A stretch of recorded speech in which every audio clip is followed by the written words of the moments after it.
ఆలయాలు చాలా కడుతూ ఉంటారు. కానీ అయోధ్య అలాంటిది కాదు. ప్రాణప్రతిష్ఠ చాలా చోట్ల జరుగుంటుంది. కానీ బాలరాముడి ప్రాణప్రతిష్ఠ చిన్న విషయం కాదు. దీని వెనుక ఓ చరిత్ర ఉంది. కోట్లాది ప్రజల భావోద్వేగాలున్నాయి. తరతరాల ఆకాంక్షలున్నాయి. అస్తిత్వం కోసం భారతదేశం పడిన ఆరాటముంది. ఇప్పుడా కల సాకారం కావడం నిస్సందేహంగా దేశ చరిత్రలో ఓ మైలురాయి అవుతుంది. శతాబ్దాల నిరీక్షణ, దశాబ్దాల పోరాటం తర్వాత అయోధ్యలో భవ్య రామమందిరం కల సాకారమైంది. బాలరాముడిగా కోదండరాముడు కొలువుదీరడంతో కోట్లాది రామభక్తుల చిరకాల కోరిక నెరవేరింది. ఇలాంటి సందర్భాన్ని చూస్తామని కొన్నేళ్ల క్రితం వరకు ఎవ్వరూ ఊహించి ఉండరు. కూల్చివేతలు, వివాదాలు, కోర్టు కేసులు, ఏళ్ల తరబడి కాలయాపన ఇవన్నీ దాటడం అంత తేలిగ్గా జరిగిన విషయం కాదు. అయోధ్య ఆలయ నిర్మాణం రాజకీయంగా ఎలాంటి ప్రభావం చూపుతుంది? మోడీ ఇమేజ్ను మరో లెవెల్కి తీసుకెళ్లిందా? వచ్చే ఎన్నికల్లో దీని ప్రభావం ఎలా ఉండబోతోంది? ఈ అంశంపైనే ఈరోజు చైర్మన్స్ డెస్క్ చూద్దాం. అయోధ్య బాలరాముడి ప్రాణప్రతిష్ఠ. జనవరి 22న జరిగిన ఈ కార్యక్రమాన్ని ప్రపంచమంతా ఆసక్తిగా చూసింది. మధ్యాహ్నం 12 గంటలకు వేద మంత్రాలు, మంగళ వాయిద్యాల నడుమ ప్రాణప్రతిష్ఠ క్రతువు ప్రారంభమై 12:29 అభిజిత్ లగ్నంలో బాలరాముడి ప్రాణ ప్రతిష్ఠా కార్యక్రమం జరిగింది. స్వామివారికి ప్రధాని మొదటి హారతి సమర్పించారు. అయోధ్య బాలరాముడి దర్శనంతో భారతావని పులకించిపోయింది. ఎడమ చేతిలో విల్లు, కుడి చేతిలో బాణం, స్వర్ణాభరణాలతో చిరు దరహాసం, ప్రసన్న వదనంతో బాలరాముడు దర్శనమిచ్చాడు. ప్రపంచవ్యాప్తంగా కోట్లాది ప్రజలు రామనామస్మరణతో మునిగిపోయారు. ఆధ్యాత్మిక భావోద్వేగాలతో నిండిపోయారు. అయోధ్య ఆలయం అంత సులభంగా జరిగిన విషయం కాదు. కొన్ని శతాబ్దాల తర్వాత దేశంలో జరిగిన అతిపెద్ద క్రతువు ఇది. త్రేతాయుగంలో 14 ఏళ్లు వనవాసం చేసిన రామయ్య కలియుగంలో తాను పుట్టిన అయోధ్యలో కొలువు తీరడం 500 ఏళ్ల పోరాటం తర్వాత సాధ్యం కాలేదు. అందుకే దేశమంతా ఒక్కటైంది. అయోధ్య వైపే చూసింది. అయోధ్య బాట పట్టింది. 100 ఏళ్ల పాటు జరిగిన ఓ భావోద్వేగ ఉద్యమానికి తాను ఫుల్ స్టాప్ పెట్టడమే కాకుండా మరో 2000 సంవత్సరాలు స్మరించుకునే ఓ చారిత్రాత్మక నిర్మాణాన్ని జాతికివ్వడం ద్వారా ప్రధాని మోడీ వ్యక్తిగాను, నాయకుడిగాను చరిత్రలో చిరస్థాయిగా నిలిచిపోతారు. ఇలాంటి అవకాశం చరిత్రలో కొందరికి మాత్రమే దక్కుతుంది. మాటలకు చేతలకు మధ్య ఎలాంటి అంతరం లేనప్పుడే ఇలాంటి ఫలితం సాధ్యమవుతుంది. ఇందులో ఎలాంటి సందేహం లేదు. అయోధ్యలో రామాలయంతో ప్రధాని నరేంద్ర మోడీ దేశం మొత్తాన్ని భావోద్వేగ భావంలోకి తీసుకెళ్లారు. ఎవరు అంగీకరించినా అంగీకరించకపోయినా అయోధ్యలో రాముడి ప్రాణ ప్రతిష్ఠ దేశ చారిత్రాత్మక ఘట్టాల్లో ఒకటి. 1000 ఏళ్ల చరిత్రలో మన దేశంలో లెక్కలేనన్ని ఆలయాలు నిర్మితమయ్యాయి. వాటిలో ఇప్పటికీ చెక్కు చెదరకుండా పూజలందుకునే ఉన్నాయి. అదే సమయంలో రాజుల కాలంలో ధ్వంసమైనవి ఉన్నాయి. కానీ దేశంలో ఒక ఆలయ నిర్మాణం కోసం ప్రజలు ఇంత పెద్ద ఎత్తున ఉద్యమం జరపడం ఆశ్చర్యకరం. 1528 నుండి నేటి వరకు సాగిన పోరాటంలో అనేక యుద్ధాలు జరిగాయి, బలిదానాలు జరిగాయి, ఎందరో ప్రాణాలు కోల్పోయారు. స్వాతంత్ర భారతంలో ప్రజాస్వామ్యబద్ధంగా జరిగిన పోరాటంలో విజయం తర్వాత 2020 ఆగస్టు 5న అయోధ్యలో భూమి పూజ జరిగింది. ఇది కేవలం ఆలయ నిర్మాణానికే కాదు, దేశ ప్రజల ఆత్మగౌరవానికి కూడా సంబంధించిన విషయం. దేశంలో రాముడి ఆలయాలకు కొరత లేదు. ప్రతి ఊళ్ళో ఉన్నాయి. కానీ దేశంలో అయోధ్య ఒక్కటే ఉంటుంది. అందుకే మతపరమైన, ప్రాంతీయపరమైన పోరాటంగా కాకుండా ఈ దేశపు అస్తిత్వాన్ని కాపాడుకునే ప్రయత్నంగా అయోధ్య రామాలయం నిలిచింది. అలాంటి చారిత్రాత్మక సందర్భాన్ని సృష్టించడంలో, అందర్నీ ఏకం చేయడంలో ప్రధాని నరేంద్ర మోడీ పూర్తిగా సక్సెస్ అయ్యారు. అయోధ్యలో బాలరాముణ్ణి ప్రతిష్ఠించిన వాడిగా చరిత్రలో మోడీ నిలిచిపోతారు. ఆలయాలు నిర్మించిన వాళ్లను అనేక మందిని చూస్తూ ఉంటాం. సొంత సొమ్మును ఆలయ నిర్మాణాలకు ధారపోసిన వాళ్లను చూశాం. ప్రభుత్వానికి కట్టాల్సిన పన్నుతో రామయ్యకు గుడి కట్టిన కంచర్ల గోపనను చూశాం. కానీ అయోధ్యాలయం డబ్బుకు సంబంధించింది కాదు. అయోధ్యాలయం అంటే రాళ్లు, ఇటుకలు ఒకచోట పేర్చడం కానే కాదు.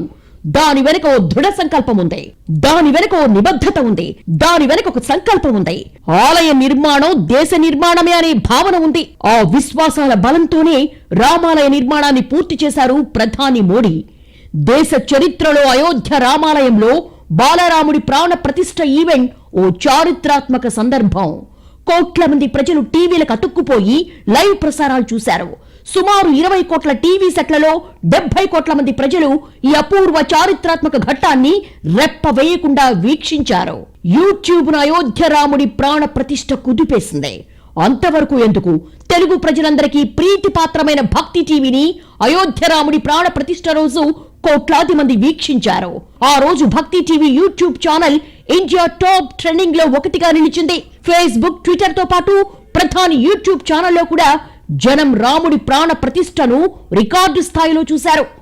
దీనిని బట్టి భారతదేశంలో 300కు పైగా జనం అయోధ్య రామాలయంతో ఎంత ఎమోషనల్ గా కనెక్ట్ అయ్యారో, ఎంత భావోద్వేగానికి లోనయ్యారో అర్థమవుతుంది. భారతీయులు, హిందువులే కాదు, ప్రపంచవ్యాప్తంగా అనేక దేశాల అయోధ్య ఈవెంట్ను ఆసక్తిగా చూశాయి. అయోధ్యతో మోడీ దేశం మొత్తాన్ని ఒకే భావంతో ముడిపెట్టగలిగారు. అయోధ్యలో శ్రీరాముడి ఆలయం కోసం జరిగిన పోరాటం ఈ దేశపు అస్తిత్వాన్ని కాపాడుకోవడం కోసం చేసిన పోరాటం. ఇది చరిత్రలో కొన్నిసార్లు మాత్రమే అరుదుగా వచ్చే సందర్భం. ఇలాంటి చారిత్రాత్మక ఘటన పునరావృతం చేయడం బహుశా నరేంద్ర మోడీకి కూడా మళ్లీ సాధ్యం కాకపోవచ్చు. భారతదేశానికి తనదైన ప్రత్యేక ఆధ్యాత్మిక చింతన ఉంది.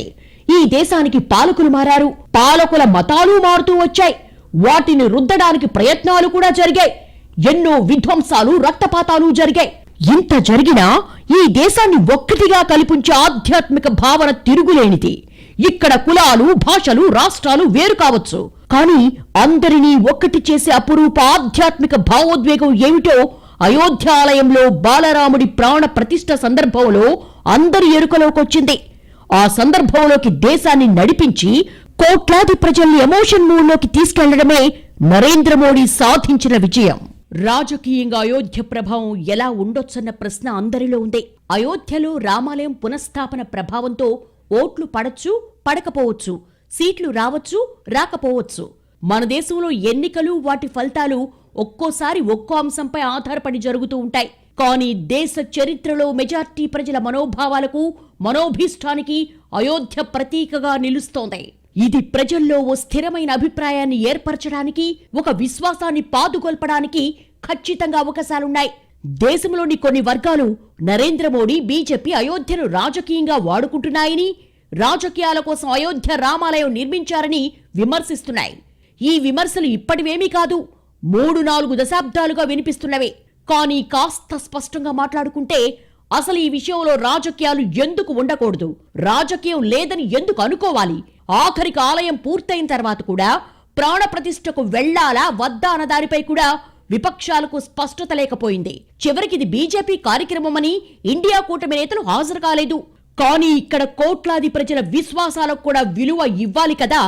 రాముడు అందరివాడు, అయోధ్య అందరిది కదా. ఈ విషయాన్ని విస్మరిస్తే ఎలా? राम सिर्फ हमारे नहीं है, राम तो सबके हैं। राम भारत की आस्था है, राम भारत का आधार है। అయోధ్య ఆలయం గురించి చర్చ ఇప్పటిదా, కొన్ని శతాబ్దాల నాటిది. ఎప్పుడో 16వ శతాబ్దంలో అక్బర్ కాలం నుండి 2024 వరకు ఎన్ని మలుపులు, ఎన్ని మైలురాళ్లు, ఎన్ని తరాలు మారాయి, ఎందరు పాలకులు మారారు. అందరికీ అయోధ్యలో రాముడికి ఓ గూడు కట్టే అవకాశం ఉంది. కొందరు కూల్చడంపై దృష్టి పెట్టారు, కొందరు కోర్టు కేసులతో కాలయాపన చేశారు, మరికొందరు హామీలతో ప్రజల్ని నమ్మించి వదిలేశారు. ఇప్పుడు మాత్రమే మాటల నుండి చేతల్లోకి మారి అయోధ్య భవ్య మందిరం కోటి కాంతులతో వెలుగుతూ ప్రపంచం ముందు నిలబడింది. భవ్య రామ మందిర్ సాక్షి బనేగా, భవ్య భారత్ కే అభ్యుదయ కా, వికసిత్ భారత్ కా. ఇంత గొప్ప సందర్భంలో కీలక పాత్రను పోషించిన ఏ రాజకీయ పార్టీ అయినా దాని ఫలితాన్ని అందుకోకుండా ఉంటుందా? ప్రజాస్వామ్య దేశంలో ప్రజలకు సంబంధించి ఏ పెద్ద కార్యక్రమం జరిగినా దానిలో రాజకీయ లబ్ధి లేకుండా ఏదీ ఉండదు. ఖచ్చితంగా రాజకీయ ప్రయోజనాలనేవి ఉంటాయి. జనాలకు చిన్న సాయం చేస్తేనే ప్రచారార్భాటాలతో హోరెత్తిస్తారు. ఏం చెయ్యాలన్నా అందులో మాకేం ఒరుగుతుందని నేతలు చూస్తూ ఉంటారు. హామీలు, పథకాలు, పాలసీలు అన్నింటిలో రాజకీయ ప్రయోజనాలు ఉంటాయి.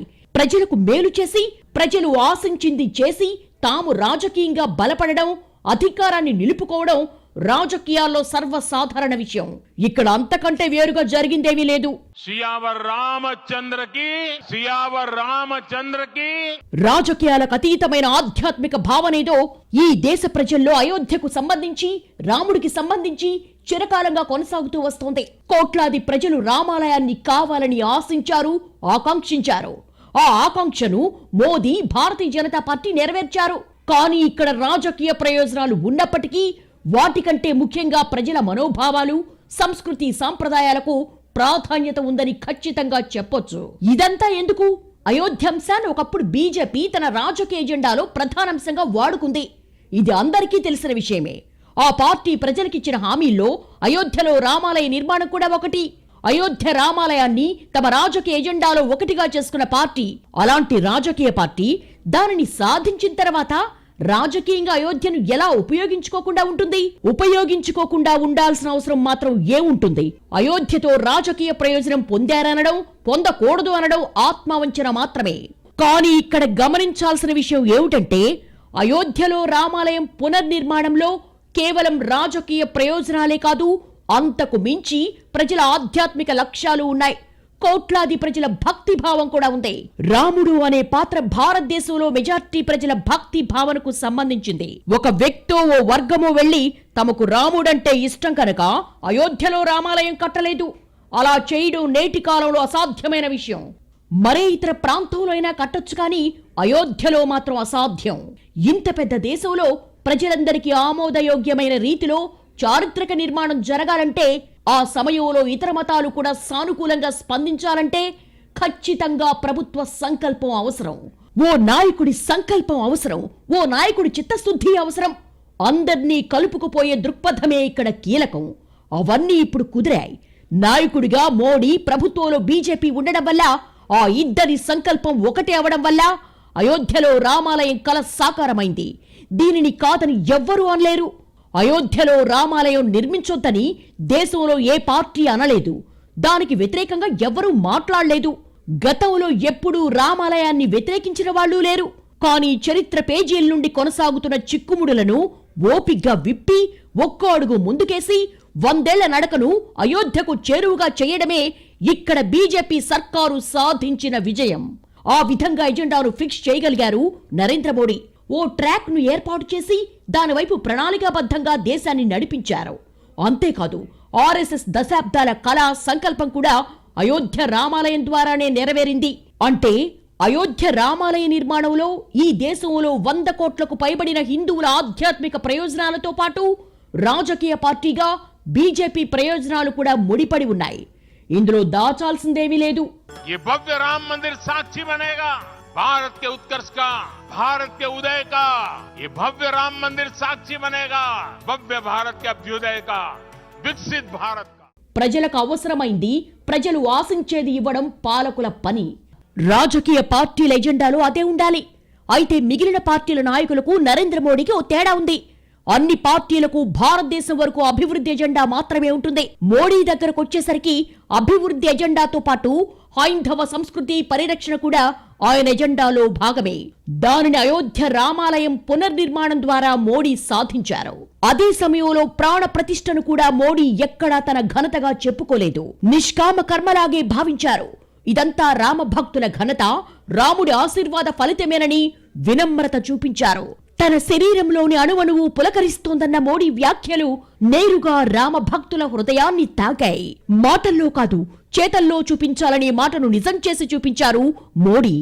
నిజానికి మోడీ చెప్పుకున్నా చెప్పుకోకపోయినా అయోధ్య ఆలయ నిర్మాణం ఘనత మోడీదే అనడంలో సందేహం ఏముంది? ప్రపంచమంతా ఆధునికత వైపు దూసుకుపోతున్న కాలంలో మన దేశం కూడా ముందడుగు వేయాల్సిందే. దానికి అవసరమైన ప్రణాళికలు ఖచ్చితంగా అవసరమే. అదే సమయంలో 1000 ఏళ్ల చరిత్ర ఉన్న మన సాంస్కృతిక వారసత్వాన్ని పరిరక్షించుకోవాల్సిందే. భారతీయ ఆధ్యాత్మిక చింతనను కాపాడుకోవాల్సిందే. అదే ప్రపంచ దేశాల్లో మనల్ని ప్రత్యేకంగా నిలబెడుతుంది.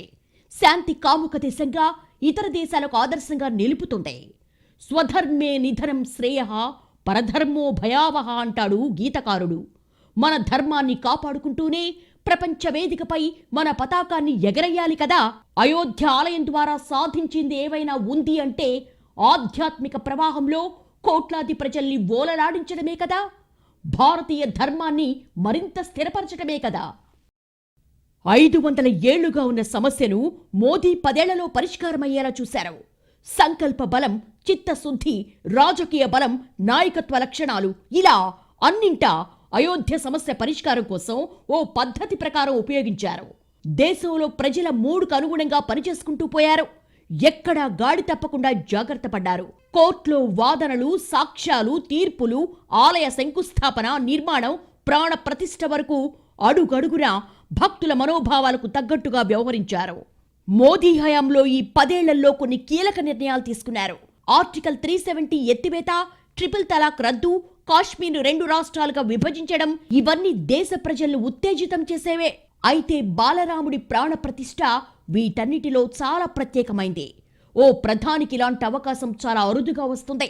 మోదీకి అవకాశం యాదృచ్ఛికంగా రాలేదు.